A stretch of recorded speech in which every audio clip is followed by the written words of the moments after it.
Hey guys, welcome to Holloway's Garage. Today we're going to be working on this '03 Chevy Silverado 1500. The dash isn't working in it at all. Not one gauge works in it. So we're going to pull it apart and see if we can fix it. And I'll just walk you through the steps I take and hopefully we'll get it all fixed up. Let's jump into it. Alright, so this is how you replace or you try and fix the instrument panel on a 2003 to 2000, I think it's a 2007, 2008, 2007 Chevy Silverado truck.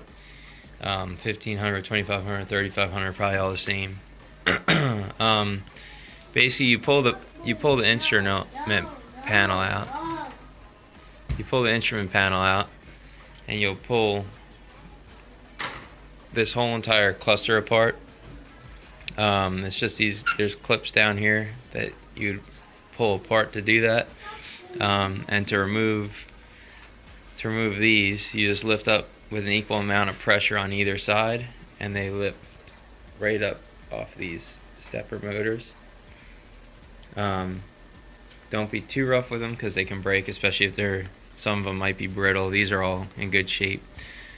And then this would be the culprit down here probably. So if you can see, I'll zoom in, you can see that one, the crack on the solder joints there. This display, nothing worked at all. And you can see probably why, all those cracks there. So what we're going to do, we'll just solder all those, put all new solder in there. And hopefully that'll work for us. And we'll put this thing back together and throw it in the truck. Alright, so I got them all soldered up. Not the prettiest, but I think it will work. I don't know, we'll see. But yeah, this whole thing probably took about a half hour. I mean, you pull the instrument cluster out of the dash, which is easy. You just pull that trim piece off. My camera wasn't working when I was pulling everything apart, so I'll just show you the steps on putting it back together, and that'll give you a pretty good idea of how to pull it apart. So it's real simple, cheap fix. I mean, there's companies that you can send it to and they charge you probably like $100 or something like that to do this, but it literally takes 2 seconds once you get in here to do all this. Buy a this is a $10 or $15 soldering iron kit from Amazon, and you're in business. So let's put all this back together. So it's pretty simple. So you just set this plastic in here like that. Just be sure not to, you can't really damage anything there. And then we go ahead, we just take the cover for it. There's 2 snaps or 3 snaps or something. So you snap them all in there.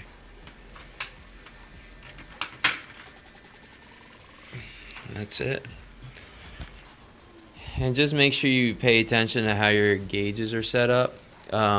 Like for me, I made sure they were all bottomed out. This is kind of hard to do with one hand, but I just made sure they were all bottomed out, and I'm gonna put them in there the same exact way.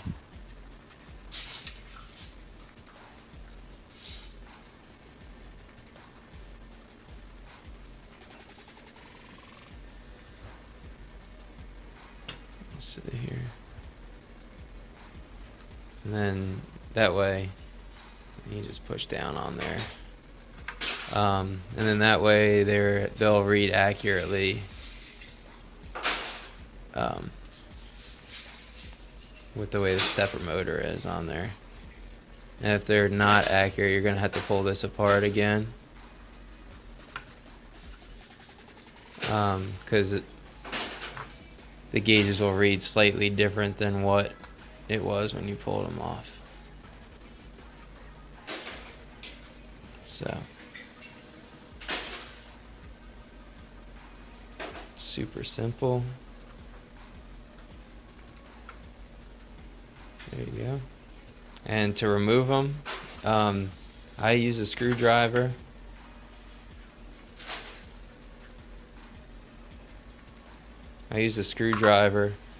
And pull it up on one side and the other side with another screwdriver, or you can use your finger. Pull up with equal force and they should pop right up. And then here we are to the cover. So you want to line that up. Then you have these clips down here. They clip up down there. You got these clips up here on the top. They all just clip in. That's it. She should be good to go. We'll go stick it in the truck and see if it works. Alright, so we'll install this thing back in here. Make sure you put this black panel on there on the back side that covers the circuit board. And that also just snaps right into place, as you can see. And to take it apart, obviously you just undo those snaps.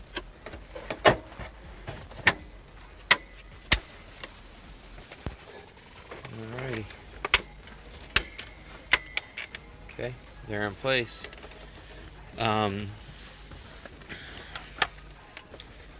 You can go ahead and lay this up in there. I like to turn the key and put it in neutral to give me some extra space. Or you can put it down in for whatever, just to get out of the way, really.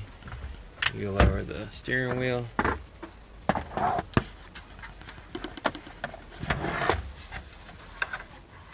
Take our plug and plug it in the back here. Alright, so we got it in there. Those are no good. I guess they're all gone. See if we got anything else to work. There we go. Well, it is working. There we go. Okay, so obviously I messed up there. Everything else is correct. So that's a problem. I'm gonna have to pull this apart again. It looks like everything else is correct.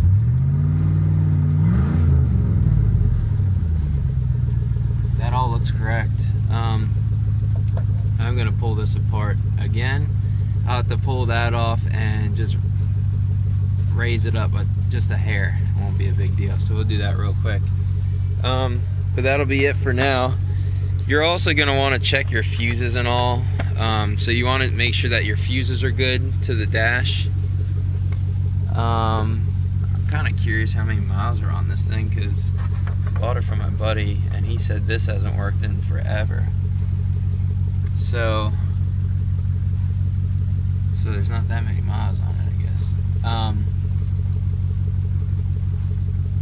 And then what else do we have to do?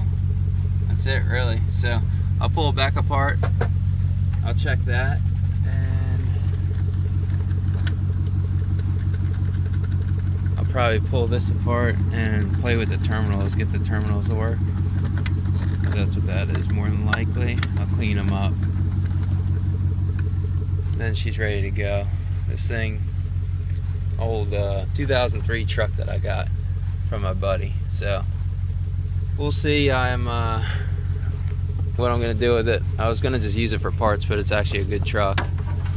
And then yeah, we'll go from there.